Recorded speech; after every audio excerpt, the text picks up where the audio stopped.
The NFL draft is less than a week away in Green Bay. The Seahawks holding pick number 18. A lot of different dominoes could fall before John Schneider and company are finally on the clock.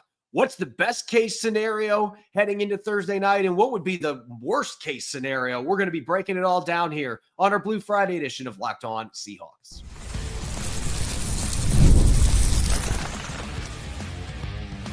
You are Locked On Seahawks, your daily Seattle Seahawks podcast, part of the Locked On Podcast Network, your team every day. Greetings, 12. This is Corbin Smith, host of the Locked On Seahawks podcast, your daily Seahawks podcast, part of the Locked On Podcast Network, your team every day. Glad to be joined here on our Blue Friday show by my co-host, Nick Lee, and a special thanks to each and every one of the 12s that are tuning in, whether you're listening from Tacoma, Washington, or across the country in Bloomington, Indiana. We appreciate each and every one of you for making Locked On Seahawks your first listen 5 days a week. We are now inside a week away from the 2025 NFL Draft. And as we do every year, we like to play a fun, kind of different game to look at the upcoming draft class. Now that we've done all of our scouting reports, we're going to do that, bringing in some of our favorite comic book characters. It's going to be a really fun couple segments. We're going to look at best and worst case scenarios for the Seahawks in the first round as well. Let's get to it. Now for your lead story here on our Blue Friday edition of Locked On Seahawks. Thanks to the trades of Geno Smith and DK Metcalf, the Seahawks hold 5 picks in the first 92 selections. It is set to be a very busy first 3 rounds for John Schneider and Seattle's front office. Their first pick coming in at number 18 as one of the few teams that had double-digit wins that ultimately did not get to enjoy the postseason a year ago. Not necessarily a fact that you want associated with your team, but nonetheless, picking at number 18, Nick, and this is such a wide-open draft class, one of the more wide-open classes that I've seen, because there isn't a lot of blue-chip talent, but there's a ton of players that fit in that next grouping that are really good, potentially borderline first-round caliber players. I think you could put 35 to 40 players in that bunch, and guess what? There's only 32 first-round picks. So some of those guys are going to fall inevitably into day 2. And so let's talk best and worst case scenarios. And I think when you're talking about a wide open class like this, it's a little trickier to pinpoint what might be the best or worst. Whereas when the Seahawks had a top 5 pick, it's like, well, this would be the absolutely worst case scenario here, where all the blue chippers that they could be interested in are gone. At pick 18, blue chippers are probably not going to be there at that point. Nonetheless, let's talk about best case and worst case. And let's start on the negative side of things so that we end on a strong note. But at pick 18, what do you think would be the worst case scenario for the Seattle Seahawks with that selection? Well, I'm envisioning maybe a run of offensive linemen up ahead, because I've seen plenty of mock drafts that have guys like Kelvin Banks or Gray Zabel who really could fit in that sweet spot of 18 go earlier. I just watched, I think it was Mel Kiper's latest mock, who had, I think he had Gray Zabel going 14, or no, he had 22. It was Field Yates. I get them mixed up sometimes. But I've seen plenty of mock drafts have both Gray Zabel and Kelvin Banks go before 18, which would be a huge bummer. As far, maybe not specifically pick 18, but you mentioned just the plethora of picks that the Seahawks have in the first 3 rounds. If they were to perhaps trade up and make, kind of mortgage some of those day 2 picks, turn that into trading up in the first round, and still maybe not get the guy they were after, that would be a pretty big bummer, I think. I don't know who that might be. And that's one of the fun things of draft night is, stuff like that can develop on the fly really, really quickly. Like, why is this guy dropping all of a sudden? Let's trade up and get him. Where maybe they do that, maybe fall a pick short, and the guy and the team up ahead does pick that player they were trading up to get. That'd be kind of a bummer. But realistically, the 2 biggest bummers for me would be involving the offensive lineman, where there's a run of offensive linemen, especially guys. I bring up Banks and Zabel because I think they're kind of in that sweet spot of mid first round, or you feel like they're about to fall to you, one of those guys. And then someone trades up to 17 and picks them, and someone leapfrogs you and picks one of those guys. That'd be a huge gut punch. I'm going to look at it from a little different perspective. I mean, to me, if Kelvin Banks is there, then that would be the pick. Gray Zabel, I'm not necessarily sold yet whether I think the Seahawks should pick him at 18 or not, but it depends on who's available there. Worst case scenario for me, I'm looking at the BPA aspect, and that would mean that somebody like Kenneth Grant isn't there. You don't have the ability to draft either one of those linemen. They're picked before you. Nick Manowari, the safety from South Carolina, is gone. Tyler Warren is gone. Maybe Colston Loveland, although I'm hearing some rumblings, there's some medical concerns potentially there. So that would be another disappointment. But to me, the worst case scenario would be for the Seahawks. And I think a lot of things would have to happen for this to play out, that's a good thing. But it would be a lot of those best players available that could realistically be there at 18 all get gobbled up in the 5 or 6 picks beforehand. And now John Schneider not only has a much smaller board in order to choose from there, there's a lot fewer players where he can try to trade down because there's not players you can like, hey, this guy's still available. Would you like to move up to get him? To me, that would be the worst case scenario. But I think it's a lot easier to come up with a best case because, look, again, it's a wide open draft. Sometimes that can work against you. But I think in the case of a team like the Seahawks that's picking at 18, the worst problem they might end up in is having 5 or 6 players that they love and have similar grades on. And I don't think that sounds like a bad problem, honestly. To me, that would be the best case scenario is if you're having to pick from the litter. If Nick Manowari is there and Kenneth Grant is there, Donovan Eziraku is there, and some of your offensive linemen, Kelvin Banks. If you've got all those players, not only does that increase your chances that somebody might call and you can trade down a few spots and still get one of those players because there's so many of them still left, and you can recoup an extra maybe day 2 pick, and you can really have a king's ransom of picks there. That to me would be the ideal best case scenario. It's difficult, and maybe I'm being naive about this, but I think it is really difficult to foresee a situation where the Seahawks are going to be in a bad spot at 18 just because of the way that this class is set up. And the best case scenario would either having a bunch of those guys or somehow somebody like Tyler Warren falling into your lap at pick number 18. That would obviously be a best case scenario as well if a player that isn't expected to fall somehow does. Yeah, like Abdul Carter. No, I'm just kidding. That's not happening. We're not going to quite go. I mean, we'll be talking some fiction later, but yes, that is fiction. He's not. If he falls to 18, they select him. I will do something drastic in celebration. I would agree with you where I think the best overall scenario would be you still have your pick of several players that you were seeing as draftable at 18 are still all there. And you have an option to trade down, gain a pick, and still pick one of those guys. Obviously, that's the dream. Again, like I said, kind of the opposite, where both Zabel and Banks are still there with the offensive linemen. Skill player wise, you have Teteroa, McMillan, Emeka Buka. That's another good one to point out. The big receivers, other wide receivers. The run hasn't happened yet. I'm hearing that the run of receivers might not be until after the top 10, top 12, and so McMillan, Buka, Golden, Burden. All those guys are still there, maybe that you have a chance to draft from as well. Or wouldn't hurt to have to choose between Mike Green and Shamar Stewart as your edge rushers. So I think we can both agree that the best case scenario is being presented with choices of all the players that you wanted that you could foreseeably pick at 18, all still there. Yeah, really.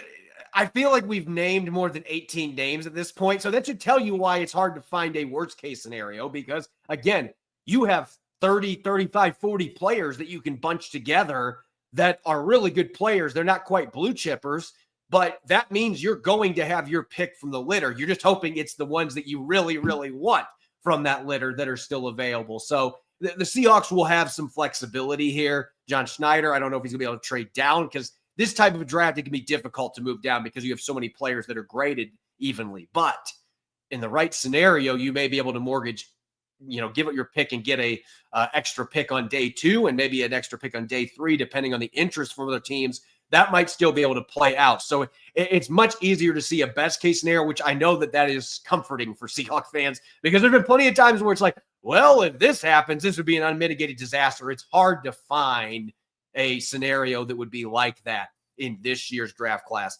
in the first round.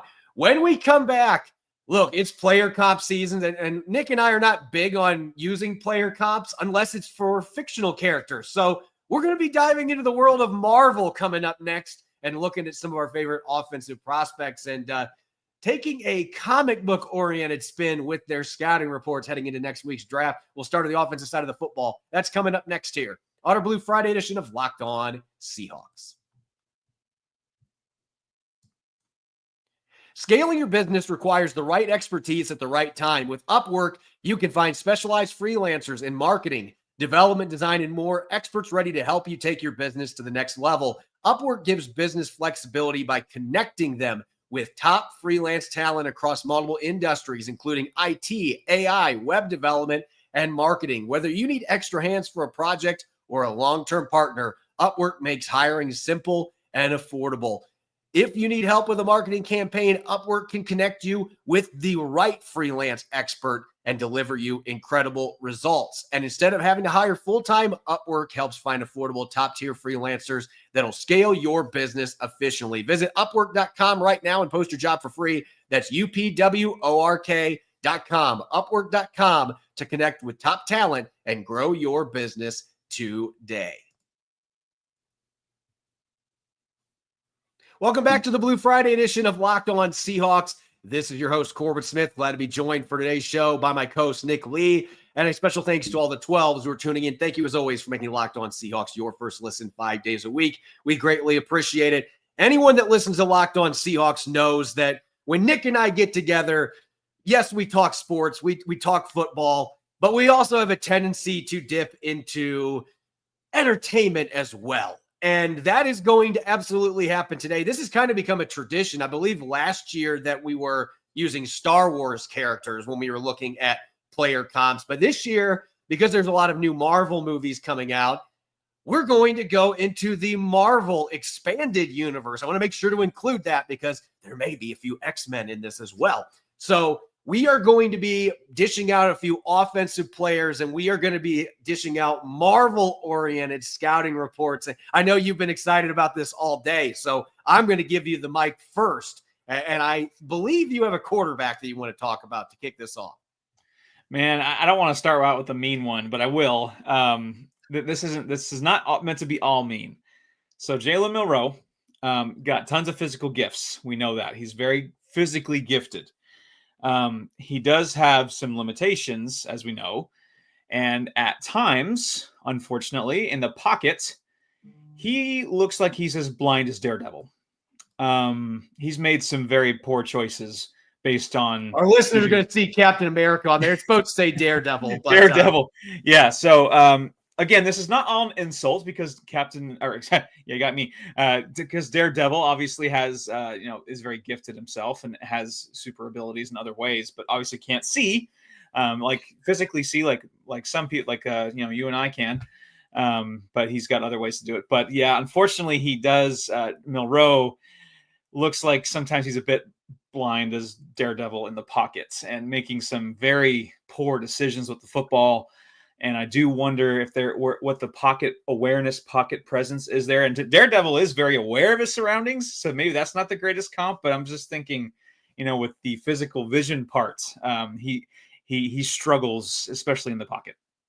Yeah, he struggles reading defenses, and maybe he develops that extra sense where he's able to really maneuver the pocket with his athleticism, but it's not there yet. I'm going to the QB position, and this is one I'm really excited about because Kyle McCord, to me, there is not a better comp in the Marvel extended universe than Gambit. And listen, Gambit is not only is he a gambler, he's kind of got that roll the dice mentality with everything he does. He's aggressive. Kyle McCord is that quarterback in this draft class. Now, to his defense, he was a much more refined Gambit the last 6 games, only 1 interception, but he did have a 5 interception game this past season. He will take his chances. He is going to be aggressive, maybe overconfident a little bit in his abilities. Very similar to Gambit there. So both of our quarterbacks here, I guess you can make an argument. There's some positives and there's some negatives that you could correlate with these player comps. But I do see that aggressiveness, and a lot of times it pays off for him, just as it did for Gambit. But there's certainly some times where he pays dearly for it as well. Let's go to the receiver position, shall we? And I know that we tried to theme this off of a lot of guys the Seahawks have met with at some point this offseason. You certainly did so. Right. Well, first I want to say that the picture of Kyle McCord cocking back, I can hear him say, "Woo! I'm going to make a name for myself," as he chucks it downfield to who knows where. Anyway, for receiver, a guy that we've discussed perhaps maybe not even being available there at 18, and because Matthew Golden is the Human Torch, and I mean this is kind of a low hanging fruit because he's fast, obviously, and I don't want to go quite the Flash, also because. He's got the pure plasma speed, the 4.29 40, but also he's kind of got that little, temperamental streak where he can maybe lose focus and get quick tempered, and kind of like Human Torch, where he's not the most, mentally mature and, mentally, mild person. And so I wanted to go with the Human Torch because you've got speed for days, this blazing speed, but also you don't get him the ball. We've seen, there's some, he's a very intense competitor. And unfortunately that sometimes has led to, some quick temperness on his side. So maybe he'll be in the Seahawks uniform, returning kicks and yelling "flame on." Who knows? Yeah, I'm going to go to the running back position for my next one. And some of our listeners could be like, man, he's really taking advantage of the extended universe here. But I'm an X-Men kid. I was an X-Men kid. I watched the X-Men cartoon. And when I watch DJ Giddens, I've talked about this quite a bit this pre-draft process. To me, he has the best ball carrier vision, aside from Ashton Genty, because Genty's just a freak. But DJ Giddens has elite ball carrier vision. To me, he is Cyclops in a running back uniform where he is able to cut and he is able to dice up defenses with his eyes, with his vision. He has as good a ball carrier vision as anybody in this draft class, and that it caters really well to a zone blocking scheme. It feels like he can sense and see those cutbacks before they even happen. So to me, again, I see a lot of Cyclops in him with his ability to carve up a defense by using his eyes. I'll go two more pass catchers too to end off mine. Another receiver is Savion Williams. Now we think of Magneto as, he's usually a villain, but sometimes he does things or he experiences things where it makes him, you might think he's in the right. And he certainly thinks that. He's one of the most powerful supers in comics. But you can just never trust him, Savion Williams, all the physical talent you could want, all the power you could want. Can you trust him?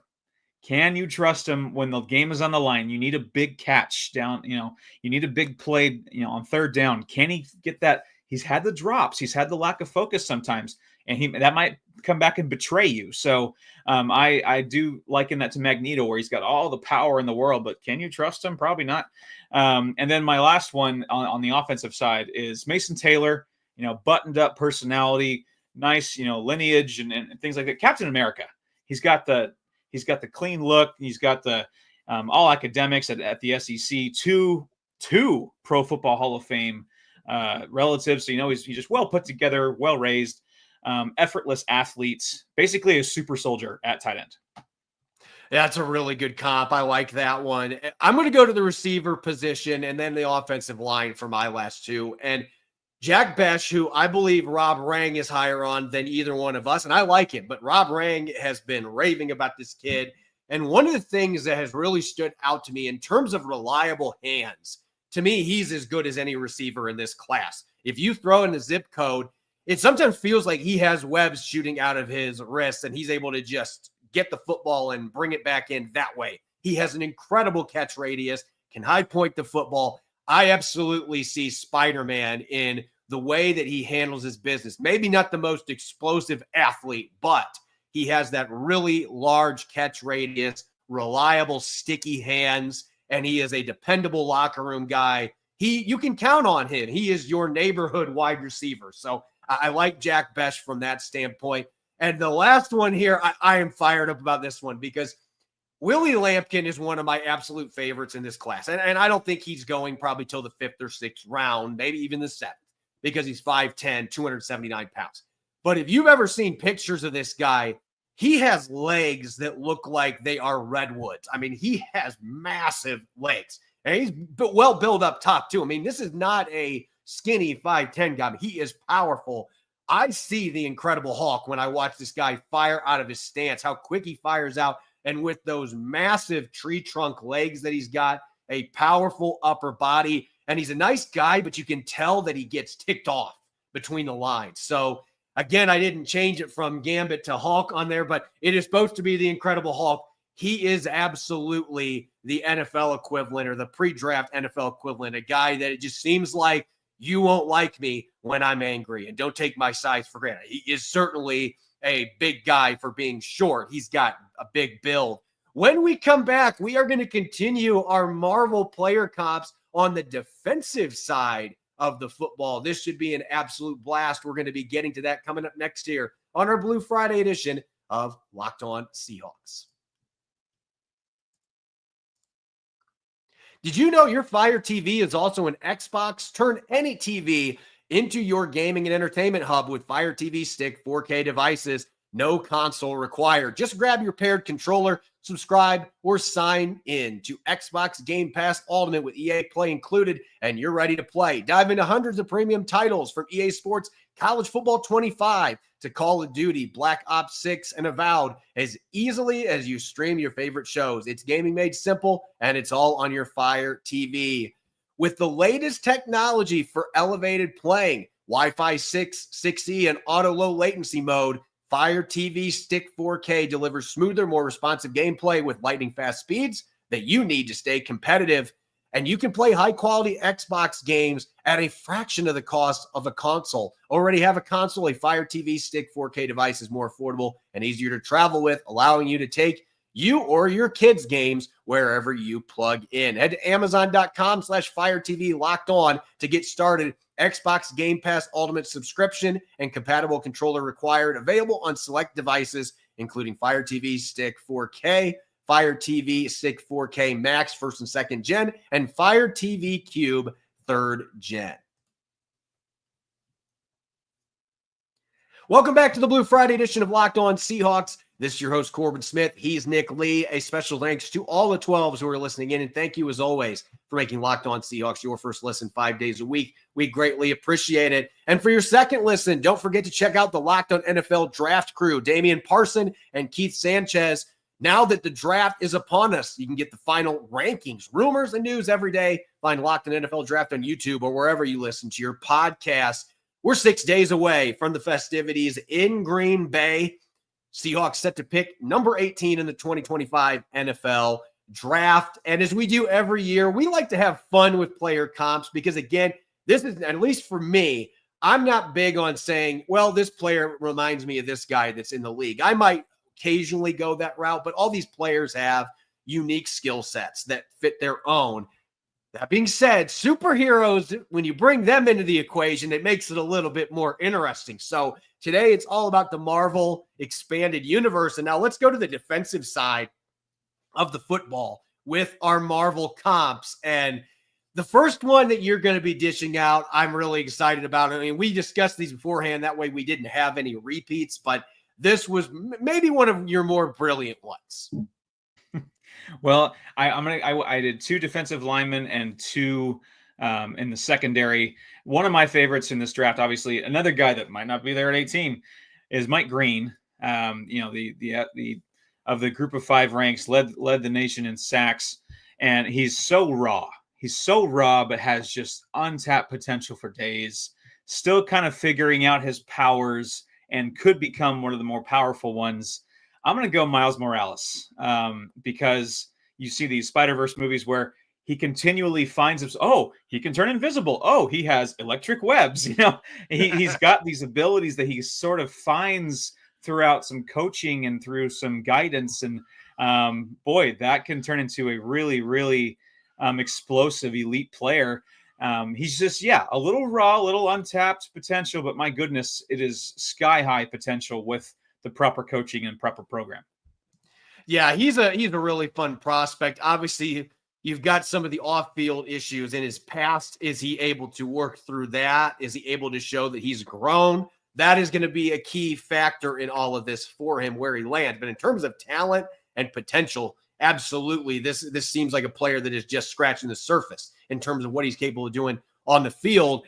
I'm going to go with a more polished player here, and Look, I've used another pop culture reference regularly with this guy. I call him Gumby, but when we're talking from a Marvel expanded universe perspective, Donovan Ezeraku from Boston College is absolutely Mr. Fantastic. And he's fantastic in the locker room, but it's the elasticity and the bend and just the flexibility that this guy has off the edge. When you watch him rack up sacks in bunches, only Mike Green had more sacks than him last year at the FBS level.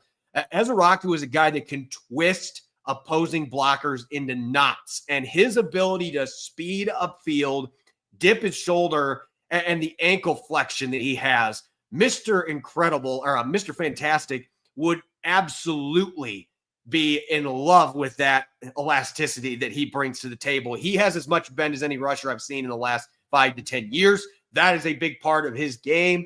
I think that elasticity, that flexibility is going to give NFL tackles major fits at the next level.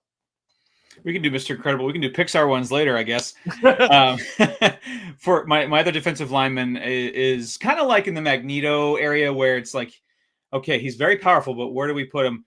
Deion Walker, an interior defensive lineman for Kentucky, immensely powerful, almost mystical powers, can be an imposing figure with a powerful presence. Lapses in good judgment sometimes, not crazy trustworthy to be making a high effort every play. Low-key. He's low-key, where, extremely powerful and can be used for good. And we've seen Loki in lately in some shows where, can be used for good. But he does have that streak of poor judgment. And he's good when he wants to be. And that, I think, could be a problem for some programs and some coaches. He's got talent just up the wazoo. And but unfortunately, sometimes that does turn into a bit of, lapse in judgment and effort there.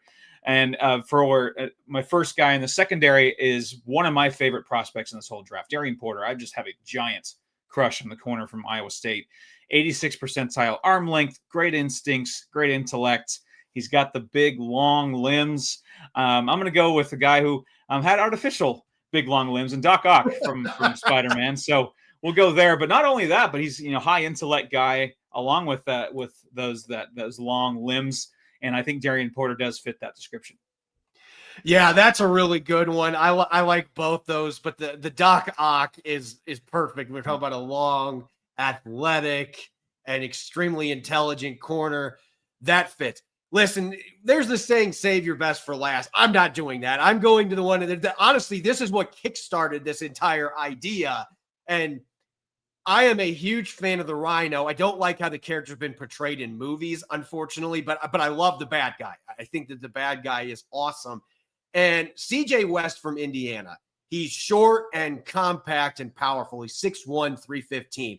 Not your prototypical nose tackle, and yet when you turned on Indiana games, and that includes against Notre Dame in the playoff, I know they lost that game, but Notre Dame couldn't run the ball at him. If they ran anywhere near him, this guy is an immovable object that also plays like there is a horn on his helmet with his ability to just split double teams with that horn, and he's ferocious. To me, CJ West absolutely is the Rhino in football player form. He has pass rushing potential as well. Didn't have great sack numbers, but if you turn on the tape, he was a guy that could harass quarterbacks consistently with that penetration ability. He can one gap, he can two gap, and there's just kind of some nastiness to him that to me fits the Rhino. And as far as staying on the defensive line, look, we've talked some bad guys here that can be good guys. I'm going with a bad guy that is exclusively a bad guy. But in this case, it's a good thing for the Seahawks.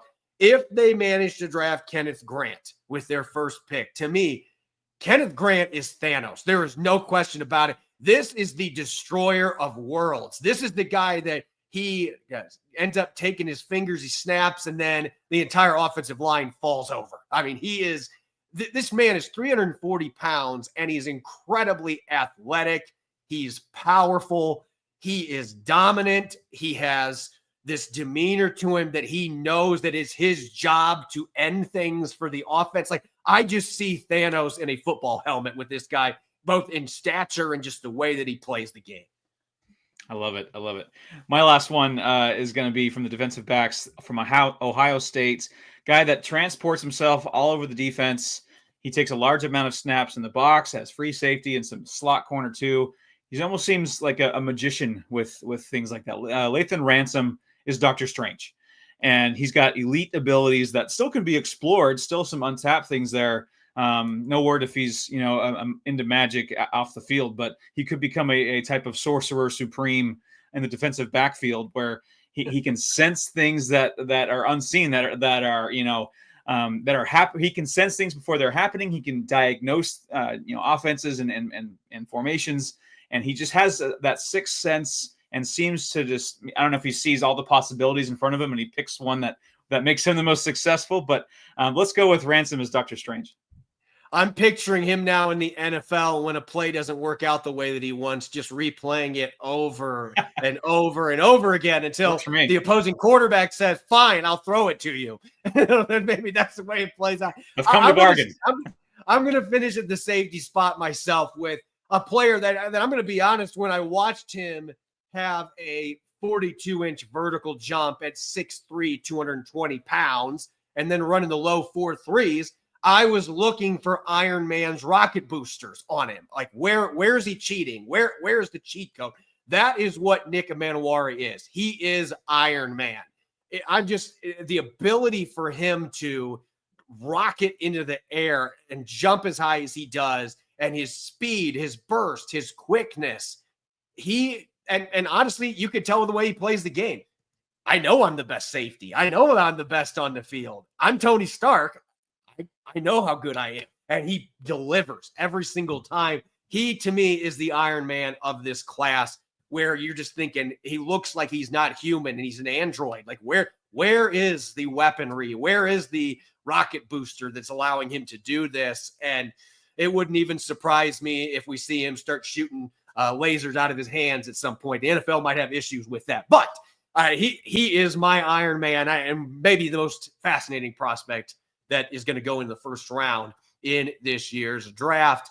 Hey, 12, if you've got a player in the draft that you've got a Marvel cop for, make sure to send it to us in the comments on this podcast or on social media. As always, you can follow me on X and Blue Sky at Corbin Smith NFL. You can follow Nick at Nick Lee 51. Make sure to subscribe to Locked On Seahawks on YouTube and wherever you get your podcast to make sure you don't miss a single episode. When we come back on Monday, Rob Rang and I are going to be dishing out our final mock drafts. It's dual mock draft time, and we might have a special guest coming on to deliver a mock draft as well. Wait and see on Monday. Enjoy your weekend, and thanks for listening in. Go Hawks.